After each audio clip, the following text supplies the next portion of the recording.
Hey everybody, Psychosaurus is here and welcome back to H1 Bars Online. And guess what? It's Halloween event! Yay! The best event, yay! And look at that splash art. Come on, this main menu. Look at it. That's beautiful, right? Oh, boy, it's part of the Halloween event and it's including Indians. Yes, it's very beautiful. I'll say it looks very nice. Although I still prefer Greeks, okay? I still prefer the Greek one, but I think this one is very nice. But I am missing the Greek main menu. The normal one. I don't care about the event ones, but the normal Greek main menu. Come on, I want that back. I don't want the Romans. It doesn't look nice to me enough, okay? But whatever. Halloween event is here, and with it came quite a good amount of updates. So let's get into it. So first, we got the blog about the Halloween event, and yes, there are some things to mention. So yes, Halloween event 2023. So here, I'll leave the link in the description for this blog if you want to go through it. But the Halloween event is live. We have 4 weeks, which is typical. Halloween event always takes the shortest amount of time. The other events take 5 weeks, if I'm not mistaken. Only the Halloween takes four weeks. Yes, it's very sad because it is the best event in my opinion. And why is it the best event? Because I like the legendary quest most from the Halloween event than the other events. But I would say some other legendary quests are also nice. But yeah, Halloween event is the best in my opinion. Also, I always found it the best for farming gear, for getting some stuff. It's just, I feel like the Halloween event was always well balanced about rewards, difficulty of the quest, and just enjoyment of the event overall. So first of all, yes, we got legendary quests and minigames quests. So minigames quests are back, and some legendary quests are back. Now, as we can see, we have the Phantom of the Lava, Paint the Town Dead, Goons of the Harvest Moon, and then the what is this? Wait, Vanquish the whatever. Vile Isle. Yeah. So from this, what you can see, there is no new legendary quest this year, which I find quite unfortunate, and also no new minigame quest. So no new quest this year, and instead the quest from 2 years ago, which is the Phantom of the Lava, Paint the Town Dead, and also Enter at Your Own Risk. Those 3 quests are back in on the Haunted Isle. They are not in the archive for now. They just were moved. So don't get confused if you feel like, hey, Zahak's Prison suddenly has less quests. That's because these quests got moved. But yeah, we got the 2 from the last year back, the Goons of the Harvest Moon and the Vile Isle. So yeah, if you want to check them out, hey, check out my last year Halloween event videos. So definitely, these are nice quests if you ask me. But yeah, obviously decorations such as the residences, some graveyards, tombstones, whatever they are called everywhere. Also the warehouses as well. So if you have some Halloween points and you want the 24 slots of inventory from your warehouses, yes, you can use the Halloween event for that. Obviously, the Zahak's Prison is here as well, which still costs the same amount, 13,666 Halloween event points. So hey, if you wanna get the Prison of Zahak, it's there. But as you know, the visiting other player cities is already back, so you don't really have to get the Zahak's Prison. But if you want it and you wanna save the few clicks so you don't have to pay a visit to other players' cities, it's worth getting it for you. And also, it's a nice building if you ask me. And yes, the 24 slot warehouses, the Black Cat Vanity, as well as the Halloween Vanity as well. And now to the gear. So there is one new piece of gear, and that's the Marduk's Shield of the Unyielding. And when I saw like that it's supposed to have damage and attack rate, at first I was scared of how much value is it actually gonna be.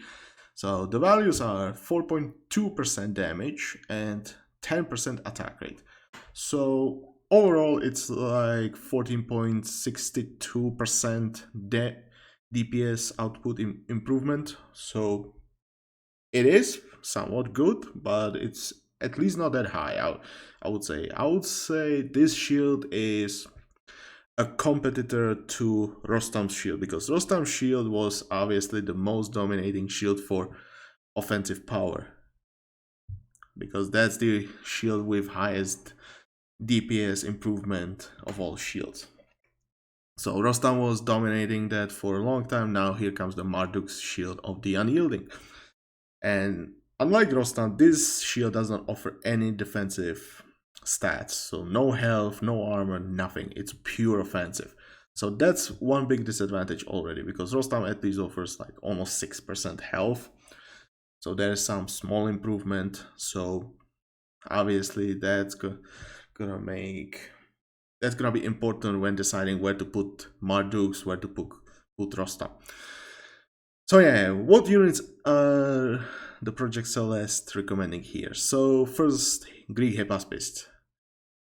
And this is already one unit I cannot agree with, because if you ask me, infantry in general, I would say prefers mostly defensive stats. Overall, I would stick to Pluto's shield, Eneas, Minos Radiant, Kukuline, whichever you have. I would not touch this shield. Most of the infantry units already have very good attack rate, so they don't really need the extra attack rate overall. And usually they die to something quite fast. Most likely it's gonna be some enemy ranged units. Toxotes, Castra, Feres, Babylonian Bowmen, stuff like that. Because guess what? They'll be at the front, and they'll be taking damage not only from the enemy melee units, but also from the enemy ranged units. So depending what you need more, obviously defensive shield feels better. This shield doesn't offer any offensive power, so if you consider putting this on melee units in general, you better make a good decision about it, because if the unit is squishy already and is gonna be dying fast, then you are not getting the value out of this. So from my point of view, Greek Hypaspists are not a great choice, unless, and I'll give it to like the idea of putting it on Hypaspist is when you are using Tisamenos H3, which I don't really like using, because I'll keep saying that Advisor is stupidly overpowered, and I just don't like him. I don't like using him. He's just giving a lot of health and a lot of pierce armor, and that makes me just hate the Advisor overall. So I don't like using him. That's why I don't really wanna use offensive shield and rather use the defensive shield. But if you are using Tisamenos, then you might consider using Marduk's shield on Hypaspist. But remember, usually the Hypaspists serve as a front line for your back line. So whether it's Gastaferes or Ballista, it's better when they survive longer, so you don't have to replace them that often. That's my opinion, okay? So I don't think Hypaspist is there. Next one is the Indian Juggernaut. And Juggernaut, I don't remember if Juggernaut was already mentioned in the blogs or anything, but this is the heaviest Indian unit that you will find, okay? It's gonna be like this very huge elephant, and it's gonna be using shield. So I would say somewhat similar to Egyptian War Elephant, but slightly different stats. But it's gonna be about similar. So I cannot tell anything whether it's gonna be good on Juggernaut or not, but if I say that it's gonna be similar to the Egyptian War Elephant, and let's say now we consider the War Elephant instead, I would say this would make a lot more sense than using Rostam. Why? Because War Elephants have splash damage, and because they have splash damage, the crit chance from Rostam is actually not fully utilized. If you don't know, crit damage is applied only on the main target. It's not applied in the splash.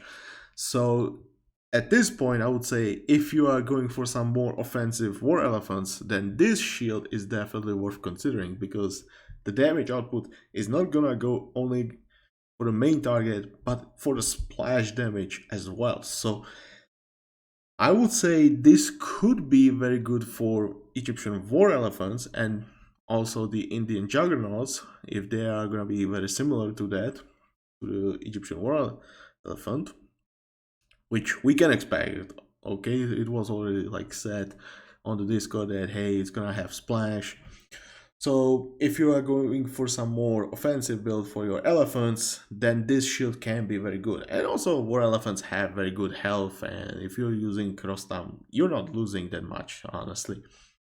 Well, almost 6% can be a lot for the Egyptian war elephant, but if you go something more defensive for your other pieces of gear, like for example the light spear, then this can be very good shield for your war elephants. So it is definitely an interesting option, and I definitely want to give this a try for the war elephants. Next one mentioned, Celtic Carpentom. So Carpentoms recently got a shield gear slot, okay, recently. And not only them, but also the Babylonian war chariots. And let's put this together with the Persian Takabara, because this is where I think that this shield is gonna shine the most. It's gonna be the ranged units using shields. Why? Because usually you don't really care about the health on your ranged units, because they usually stay back, they have huge range, and so what you really care about is the big damage output they can deal to the enemy units, okay? So Persian Takabara is perfect example for this. Very huge range, so all you need to do is just improve their damage output. Why? Because enemy units are not really gonna get close enough to them to kill them, so the sooner you kill them, the better for you. Now, Celtic Carpentoms can be a little bit different because they don't get that huge range, and so they need to get closer, so they risk a little bit more of taking damage. And because they are taking more damage, yes, this can be somewhat bad. So in this case, I would suggest using something more defensive. And similarly, I would say also the Babylonian war chariots. And both these units have very good pierce armor. I mean, look at them. 0.5 right now, and don't forget the Babylonian war chariot got a huge buff recently. So if you ask me, putting it on these two units, I mean, because they got the shield slot recently, it's just a big buff for them for free. So if you ask me, definitely I can recommend putting it on those two units. Definitely put it on the ranged units. So we got the Persian Takabara here mentioned, could be Norse Skirmisher, that is a good idea. Could be Greek Peltast, although Peltast, I kind of like when the Peltasts have a little bit lower range, so they are a little bit closer and they'll be taking the damage because they have pretty good health. But okay, if you want to go full damage Peltas, that is an option. And now I need to mention one more unit from the Greeks, and that's the Psychosaurus, since Apollonius, the legendary advisor, got buff for the Psychosaurus, and Psychosaurus now I would say stupidly powerful because 100% extra damage. Who would have thought that it would make a unit strong, right? But yes, Psychosaurus could very nicely use this shield, especially because their attack rate is really low, and it is very low. It's probably one of the slowest attacking units you will find here. Maybe I think Palinton might be the slowest one, and then these, or maybe the other siege units. I don't know the exact timings, but this one is attacking very slow too, so the attack rate is definitely gonna help here. And then what am I missing? I think that's also Egyptian one. I think for the ranged units, it's most of them. And then there's gonna be the Indian Ranger, could be also an option, but I don't know its stats, so there's that. Next we mentioned Babylonian Royal Guard, and this one, I mean, okay, yes, Babylonian Royal Guards gets a huge buff from the champion upgrade, so yes, another 10%. Seems very nice, but let me tell ya, this unit, first of all, is stupidly expensive. And remember, I said it so many times, this unit costs 110 units of resources for one population. And this unit is definitely not one of the toughest units to kill. If you take a look at its stats, it's got pretty good health, maybe, but its armor, it's just against infantry, and that's it. There is nothing else. So, in my opinion, it's just better to go with defensive shield again, and just go with more defensive, lowering the cost, and so on and so on. And that damage output does not really need any improvement. I mean, they already can easily reach like 90 to 100 DPS, no problem. I don't see a reason to put even more damage on them. I just don't know why I would do that. They are already powerful enough. I just don't feel like putting extra damage on them. They don't need that. They need survivability. They need to take the damage so they can actually deal their own damage. So I don't think Babylonian Royal Guards are a good example for this. And neither is the shield bearer, okay? Definitely not defensive units like shield bearers. What else is there? Hoplites and Sparabara. These units definitely don't want this. They are the tanks. They need to soak the damage, so they don't need this shield. Hoplites, maybe if you get the health somewhere else, but yeah, questionable, okay? And then last one, Roman Legionary. And this one I've actually just tested, but I'll tell you, I did not like it. I don't think Roman Legionary really needs this. I think it's better to just grab the extra pierce armor from Pluto, because guess what? Ranged units do some nice damage to Roman Legionaries. Even though Roman Legionaries already have some base pierce armor, it's not the highest pierce armor, okay? Having some extra helps a lot. And with this shield, I just don't think it's worth sacrificing the survivability, no matter what. But there is other Roman unit that can use this very nicely, and that's the Centurion. And Centurion, unlike the Roman Legionary, has very good armor already. Like, they have already great infantry armor thanks to the champion upgrade, very good pierce armor, their base plus the champion upgrade. So they can survive a lot of beating. So why not improve their damage even more? And they already do a lot of damage, so why not add some extra attack rate to it? That is an option. And honestly, I tried it, and those Centurions can do a lot of damage. Oh boy. And if you support them with Clinicus, oh yes. With that huge armor they have, yes, Clinicus keeps them alive for a very long amount of time, and they can do a lot of time, and thanks to the attack rate, hey, even more damage. So Centurions I can recommend. So that's about these units recommended here. So I definitely want to try this on some of the units that I mentioned already, but few units that I want to see as well would be Greek Hippicon, Persian Asabara, and I'm thinking, I don't think Ekes would make sense, but yeah, like Hippicon Asabara could be interesting choice.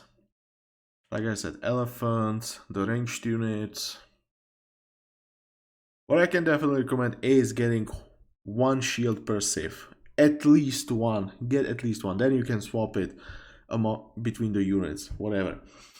But yeah, getting at least one, that should be more than enough. Okay, definitely get at least one. For your ranged units like Takabara, Carpentums, War Chariots. This is very good shield, if you ask me. Okay, now... Oh yeah, I did say that, but when would I suggest using Rostam over this one? Obviously, if you have melee units, and honestly, it's better if they survive a little bit longer. That can be a solid argument for Rostam. But yeah, if you are just going for pure DPS output, then yes, this is your number one choice. But if you want some extra survivability, Rostam is there. That's all I'm gonna say. But yeah, I'm gonna leave it to you. Don't be afraid to experiment with the shield. Now we got some items coming back. So this year, Zach's Idol, Sword of the Undying, and Axe of the Undying. Yes, these items are back. So Zach's Idol, that's for your priest. I can definitely recommend any priest because there's a discount for them. There's some extra health regen, so if they take some damage, they can heal up without the need to heal themselves. And then some small amount of health to help them survive longer. If you ask me, it's a very good item for your priest because hey, it reduces their cost, which is huge. Most priests cost just 100 gold, so minus 10%. That's very nice. And the health regen will just keep them alive. And since most priests just convert while in combat and do not heal, this can help keep them alive longer. So definitely good for your priest. And it's hard to come up with better religious item than this one, mostly because the other items are either situational or just like pure health, which is like the only other thing I would suggest, or maybe training time in some cases. But yeah, it's rather depends on the priest at that point and on the situation, but generally this is the best in my opinion. Zark Sword of the Undying, hey, if you're looking for a way to make your early units survive longer, this is a good sword. If you are looking for some late game potential, then definitely some heavily armored or units that can survive longer. So, for example, Celtic Champions, great example. Could be also Roman Legionaries, although I still prefer more health. But if you combine it with Pompey instead of Caesar, advisors, then this can be definitely more reasonable choice. Because Pompey adds the bonus damage protection, so why not combine it with the extra health regen? Makes sense. And Zahak's Axe of the Undying, if you ask me, there are, I would say, two units where I so far saw it very good, and that would be the Celtic Volt Raiders and the Norse Berserkers. Wait, three. Also Norse Hardjars. Those three units. Why Volt Raiders? Because it helps when they can survive the pierce damage from towers and fortresses, and the longer they survive the better.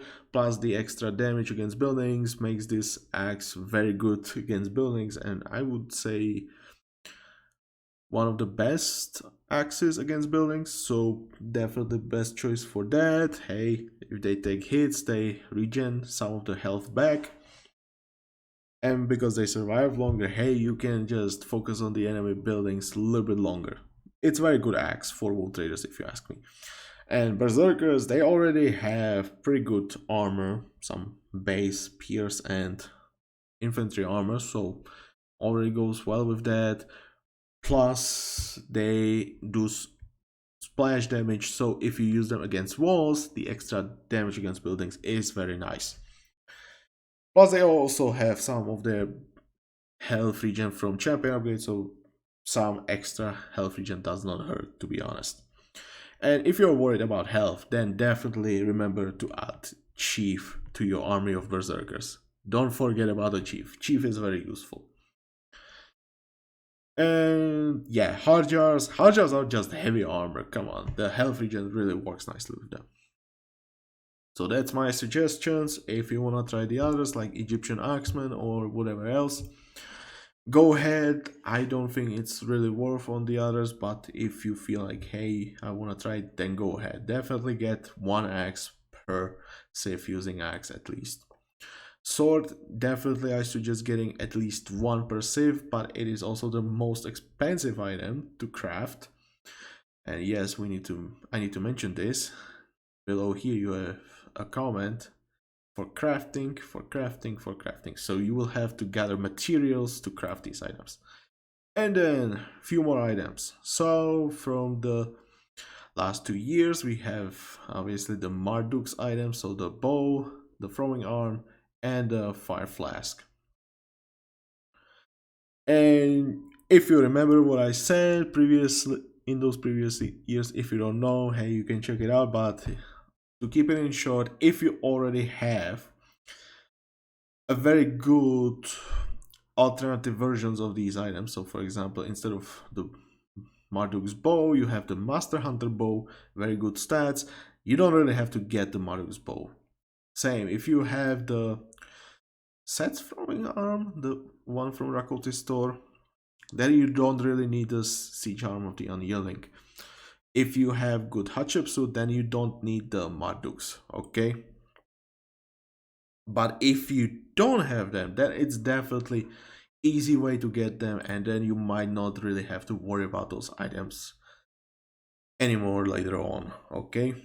So there are, I would say there are rather easier versions to get of those alternatives, but whether they are better or worse, I don't really want to argue about that. But there are situations where I would say the attack rate is better, but there are situations where the pure damage is better. What I'm gonna say, if you prefer this, then go with this. If you prefer the other, go with the other. But if you don't have the other, then hey, cheap alternative for you right now. So definitely go grab it if you don't already have those. And I would suggest getting at least one Marduk per civ. The bow, I mean, the siege arm, you can get it on civs with siege bolts. Definitely you can put it on units with the range siege like ballista, catapults, onagers. So you can definitely put it there as well.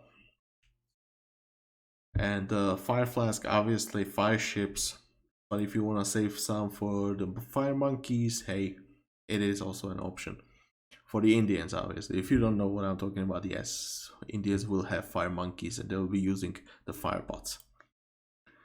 So you can definitely keep one of these for those. And then we also, I need to mention crafting again. And then we have two items at the store, which is the light spear returning. So light spear, very good on those tanky units, I would say. I would not really suggest the more offensive units such as Ulfheden. I think it's better just go for pure hell for that, but you can consider like War Elephant, you can consider Hoplites, Parabaras, Shield Bearers. Those units with very good armor and health can definitely utilize the light spear best. So definitely I would suggest there. And yeah, I don't think there's also, yes, Ekes. I forgot. Ekes is also a good option because Ekes can soak a lot of pierce damage. So yeah, if you heal some of the damage back, that's nice.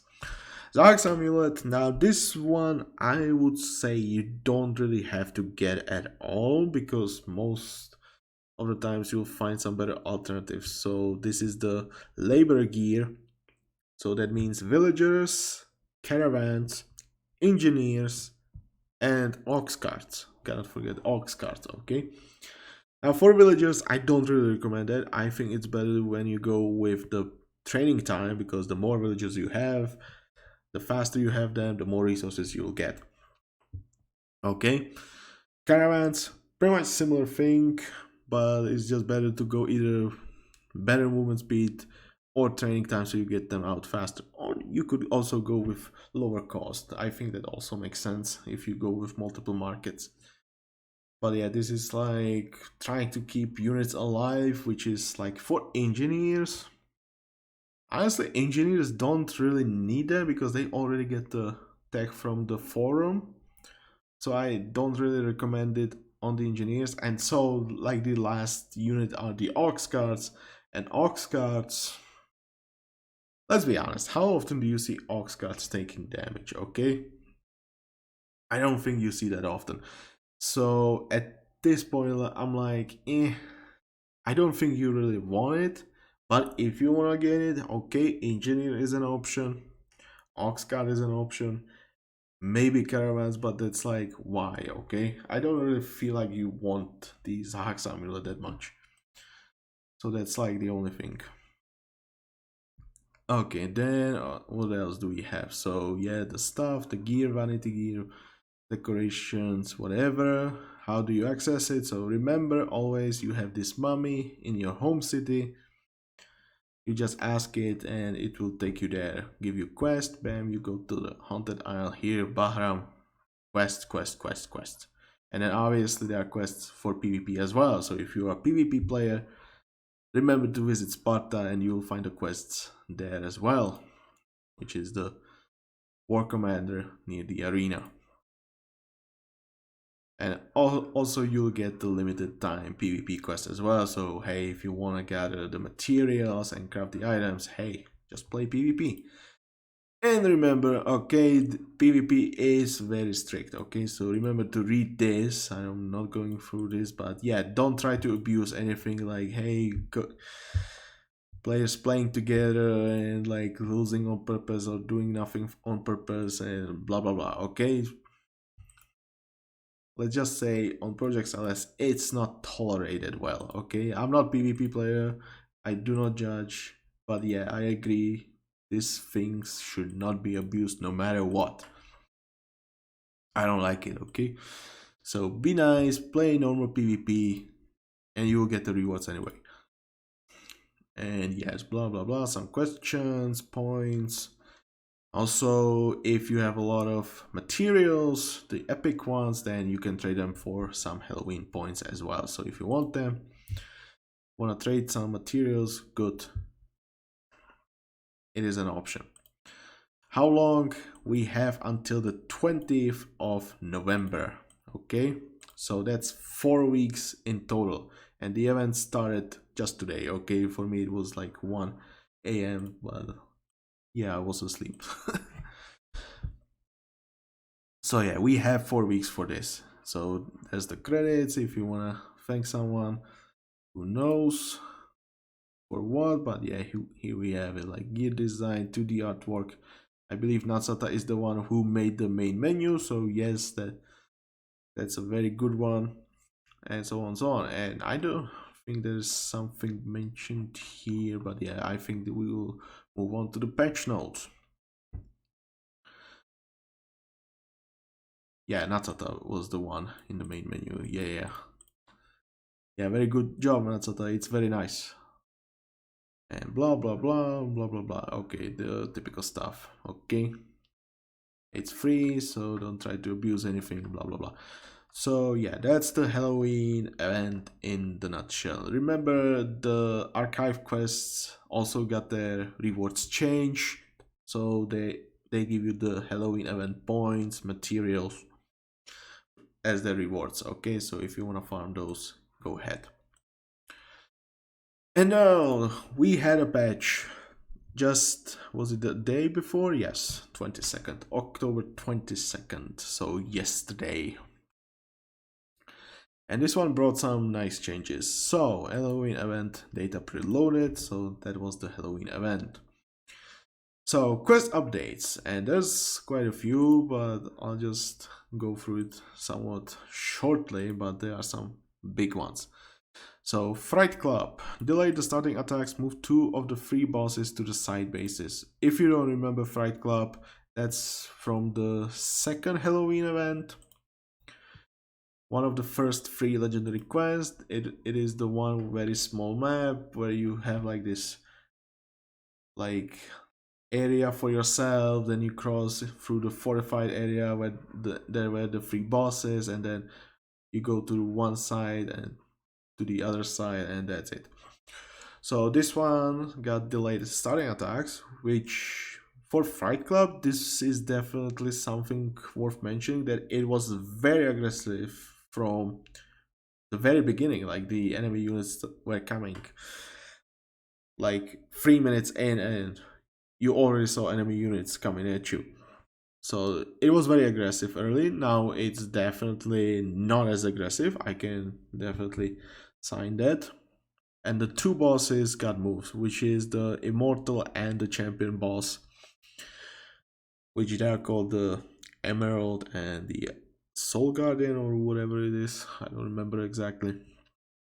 But yeah, those 2 got moved to the side bases. So we are definitely gonna revisit some of these old legendary quests that got changed somewhat, okay? Definitely we're gonna pay some visit to those, and since there are no new legendary quests, it's definitely the right time to revisit them. So Fright Club is definitely on the list.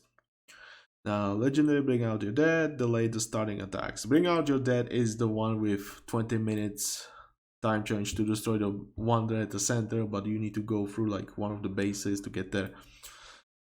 Yes, definitely we are gonna pay this one a visit. This one is somewhat interesting because whenever you age up, the mummies will spawn around you and will go after you. So that one is somewhat interesting as well. So definitely we're gonna pay some visit to this one. Only the goat die young. Delay the starting attacks, decrease the difficulty of the AI.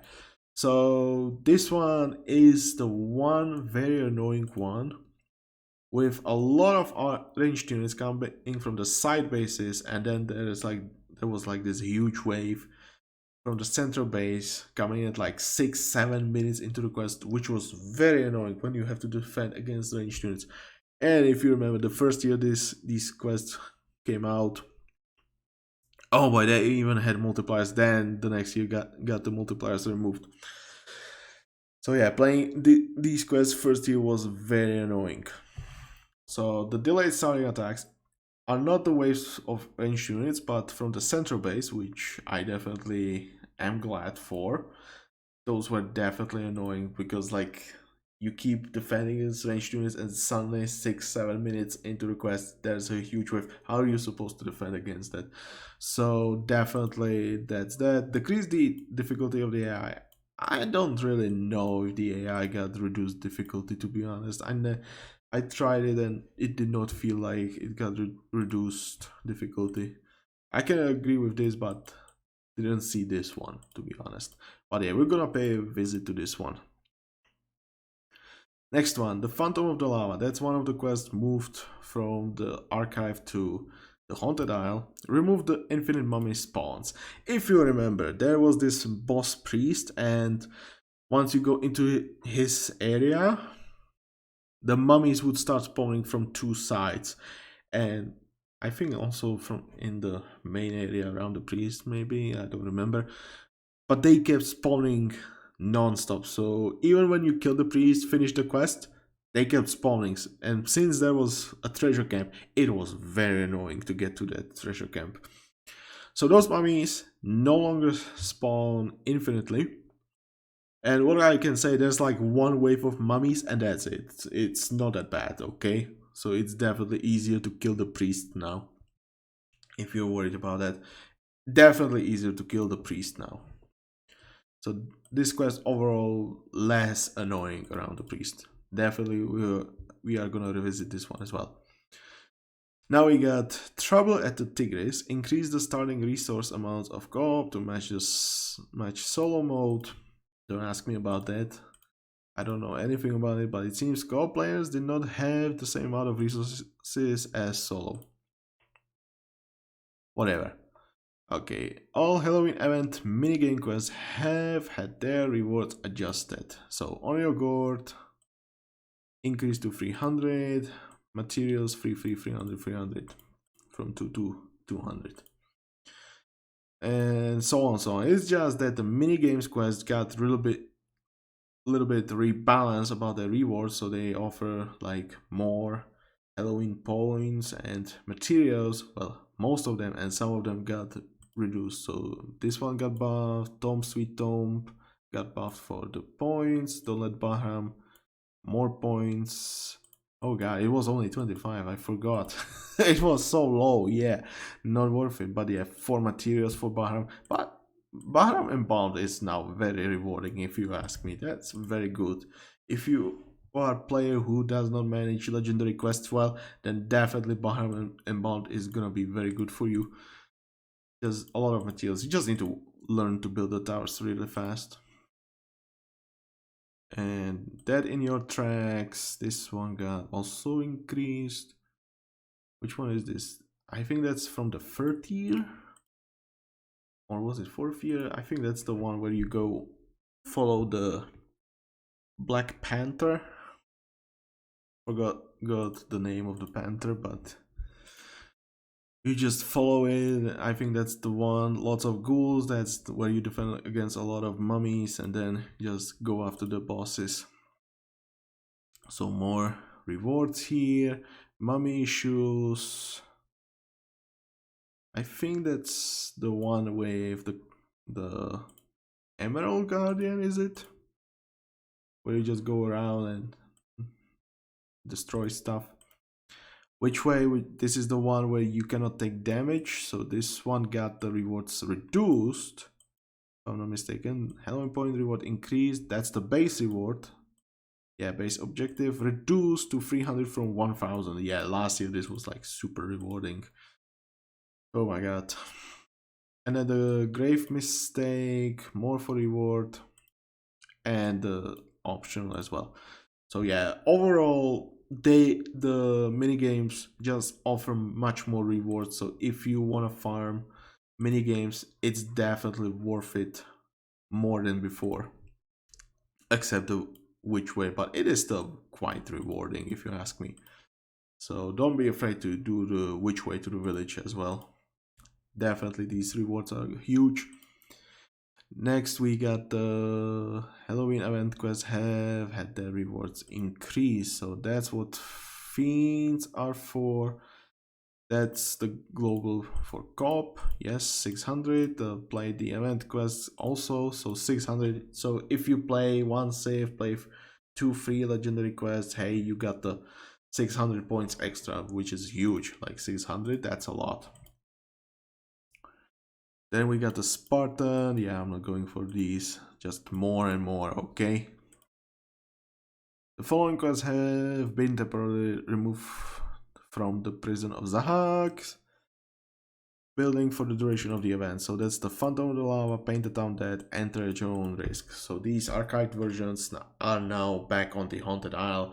Like I said, there are no new legendary quests nor the minigames. So if you feel like, hey, Sax Prison lost some quests, that's because they got moved, okay? Don't get confused.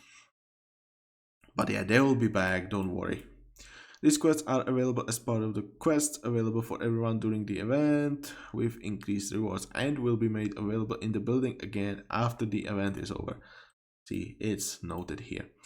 Art update. Added a unique 3D model for several event exclusive items. Set's Shield of the Solstice, Set's Light Spear of the Solstice.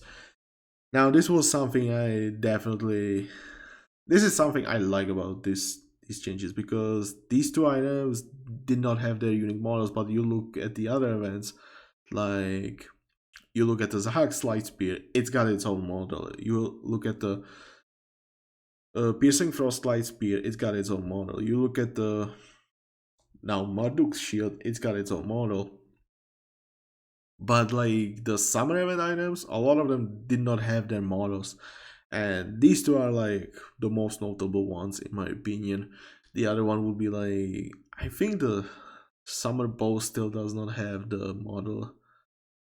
That one could use it, but yeah, I am definitely glad that at least these two items, because these two are the most notable ones.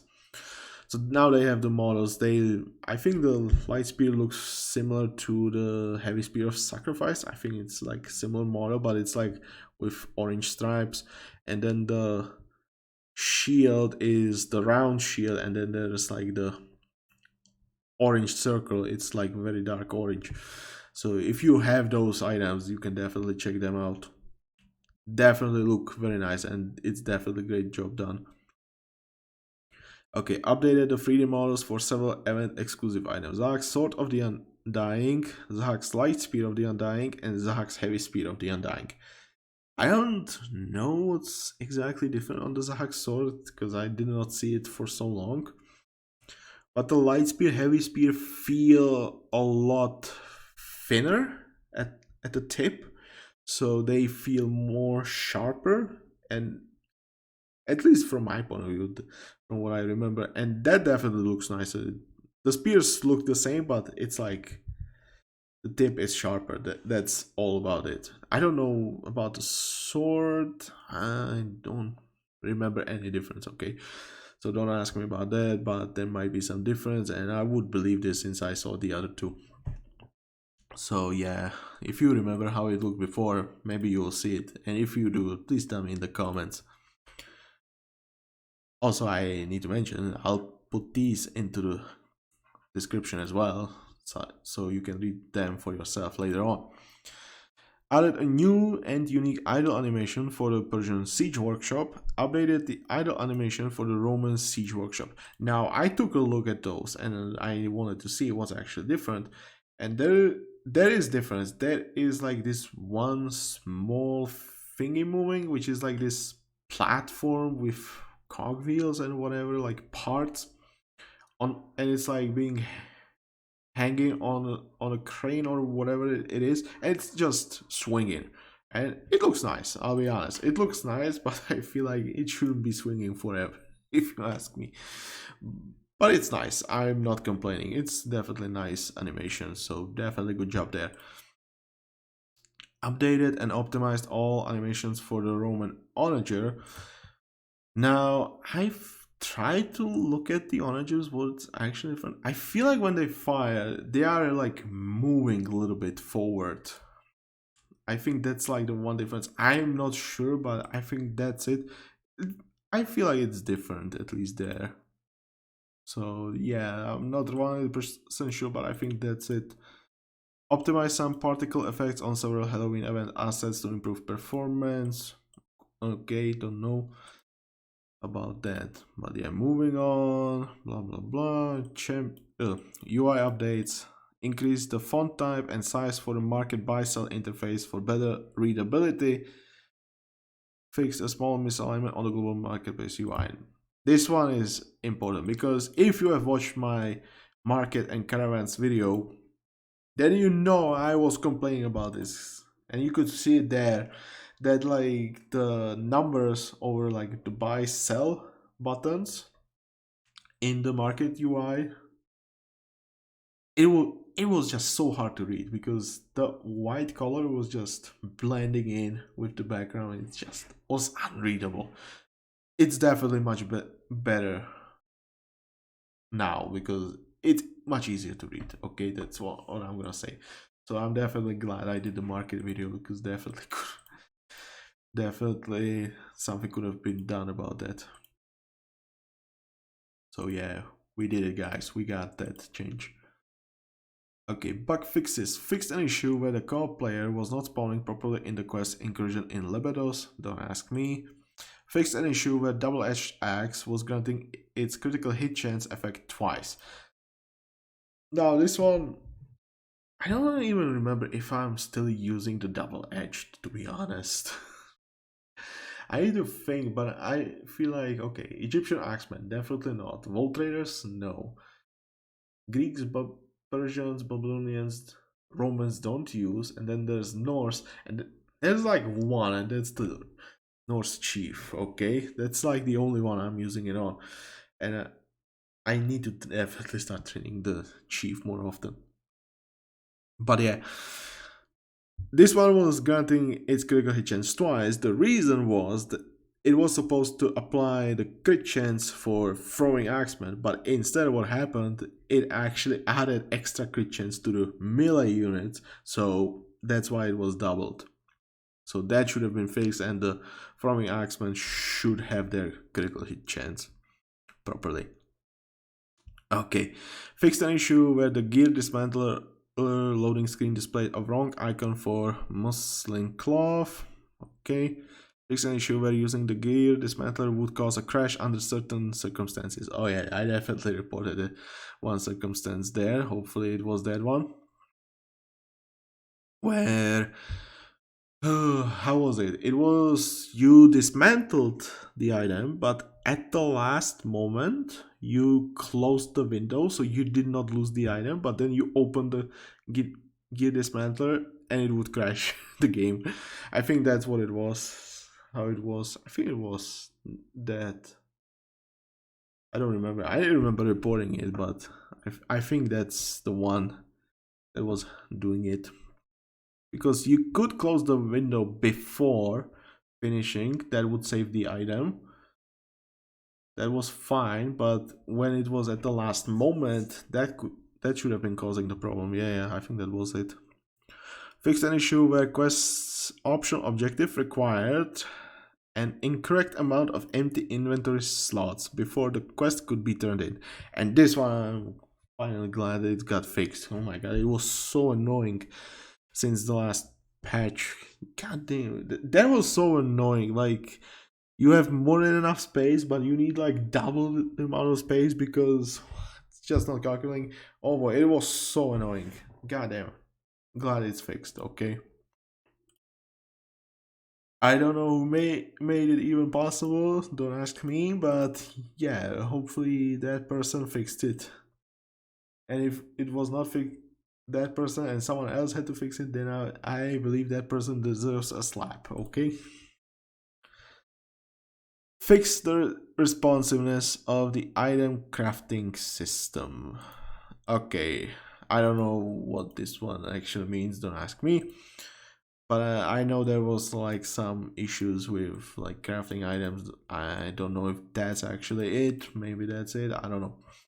But yeah, these are the changes, mainly the quest changes for the rewards. I like the rebalance, so it's more like, hey, players can also play those mini games and still feel nicely rewarded. And I will say these rewards are quite nice. Okay, definitely I can suggest playing some mini games. But if you want to play legendary quest, that's fine as well. But yeah, minigames are worth it as well. So tell me, what do you think about these changes in the comment section?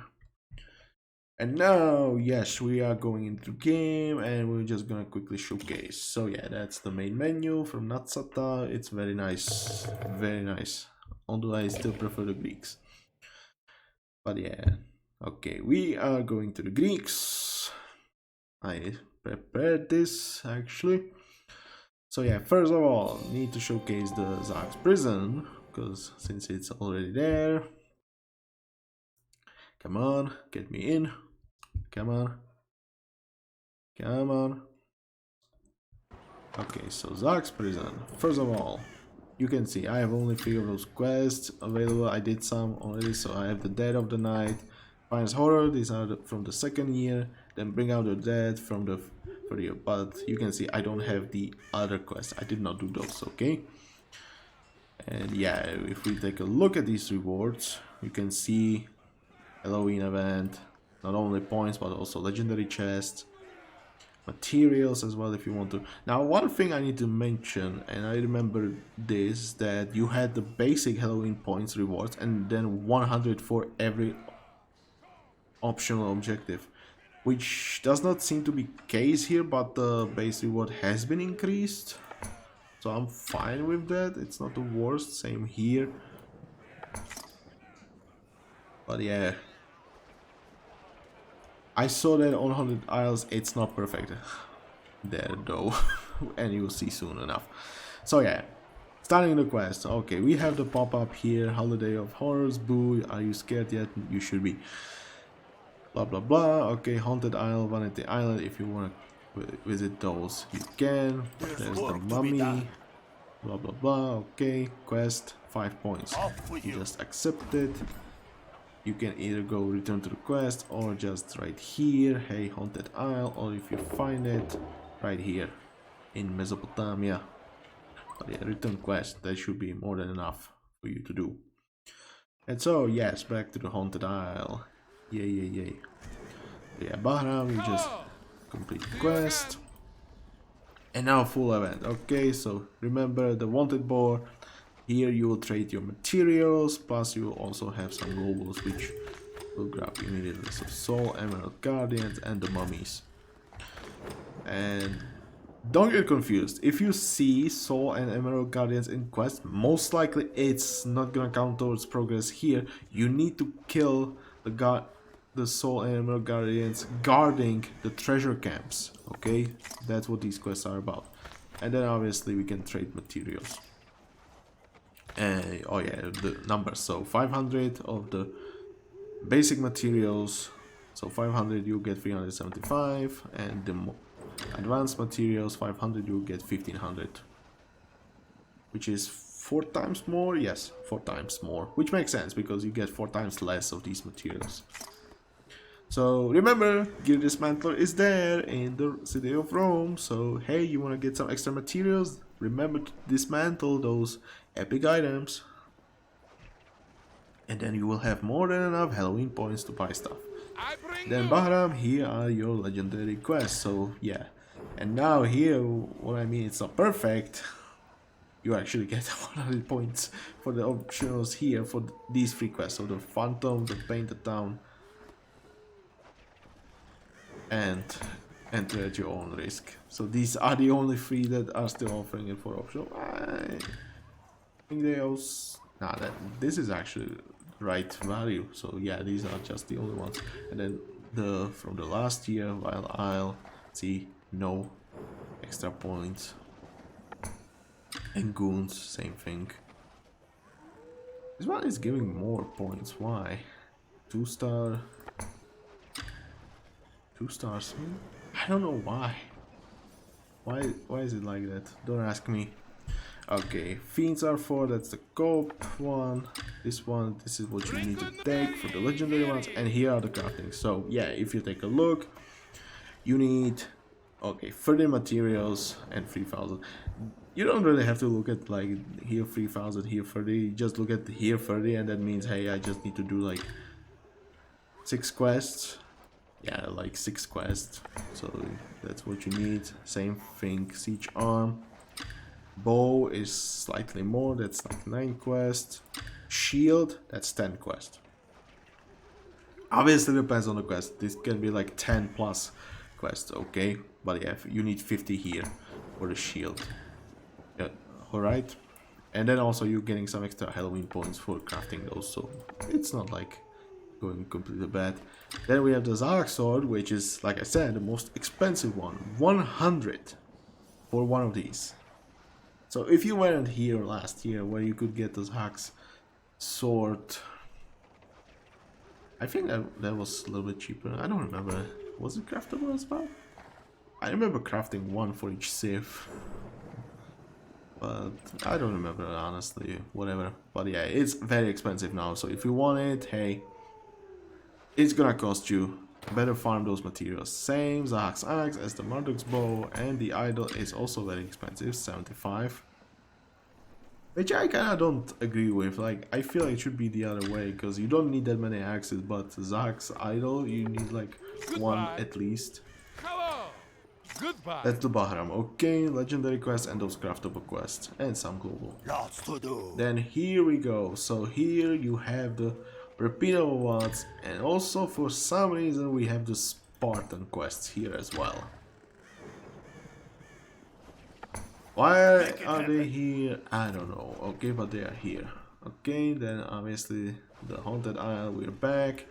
If we are looking, there should be the stands. Okay, so there's the Black Cat stand. If you look, if you want to see what Black Cat looks like, here it is. There should be also Halloween. Where was it? I don't remember.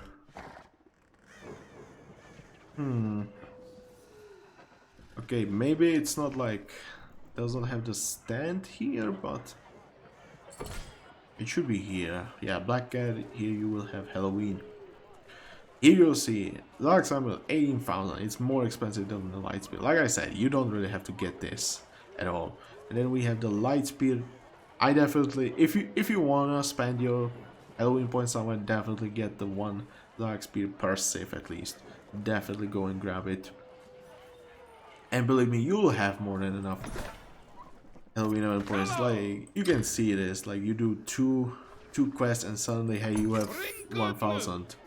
So it's like 30 quests. Come on, in 30 quests you will have like enough materials to get, I don't know, like 30 quests. That could be like 150. So you could have like Zark's sword and the shield. And then you also get the light spear for free. No problem, okay? Obviously you also can trade the Halloween points for chests, which the large chests are better because they offer better rarity for the items. You cannot expect anything below rare, okay? While the small ones offer worse as well. It's like normal chest versus legendary chest, okay? Then we got the vanity, so if you want to get those vanities, you can. Prison of Zahak, you can see 13,666. If you want to save a few clicks, it's worth it. one per shift, definitely. If you want some decorations, hey, here they are, different prices, different rarities. So we have the residences, we have a mausoleum, tombstones, coffins. Also the warehouses. Here you have the floating one and the haunted.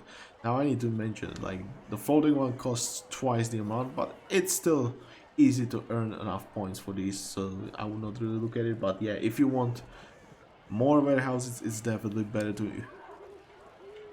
to put your Halloween points into the haunted warehouse. Then we got the decrepit buildings. These are like old things, believe me, like very old things.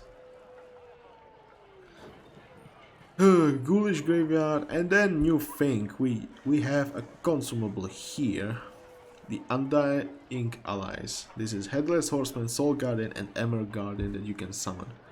For how long? Wait, it's cooldown 5 minutes, does not say times, nothing. So yeah, if you want some consumables for some reason, okay, it's there. Then obviously these potions are here as well. I think these are craftables for Celts, I don't remember. I think these are, I would have to check, but no, but definitely this one is very good for you. The special ability Crippling Debilitation. And if you remember, like when you start, you create a save, you will get like this one reward. I don't remember if it's like from Marcus Pollux, where you get to choose from one of the free consumables, and this is one of them, okay? And you cannot get them anywhere else, so definitely grab this one while you can. Okay, that's all from the Halloween event, I have to say. I don't think there's anything else. Hopefully I didn't forget, so definitely get out there, start farming. It's easy to get the materials. You will have more than enough, come on. Those quests are not like super long. They like the mini games, depends which one you play. It could be like 5 minutes, could be like 15 minutes, but yeah, it's still quite worth it.